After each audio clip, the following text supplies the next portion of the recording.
Hello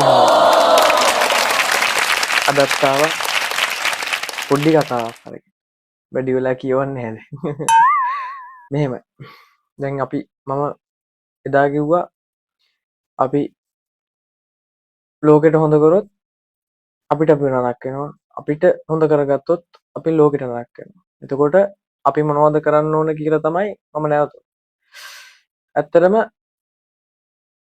අපිට කරන්න මෙහෙම විශේෂ දෙයක් නැහැ අපි කරන්න තියෙන්නේ ලෝකේ හදන්න යන කලින් ලෝකෙට හොඳ කරන්න කලින් එළිය සතුටු කරන්න කලින් අපි සතුටු වෙන්න ඕන. ඒ කියන්නේ තමන් තමාව සතුටු කරගන්න ඕන මුලින්. තමන් තමා සතුටු වෙන්න තාක්කල් අපිට ලෝකේ සතුටු කරන්න බෑ.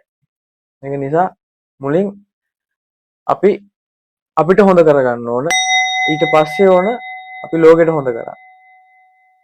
පොඩ්ඩක් හිතන්න. එහෙනම් ගිහින් එන්න.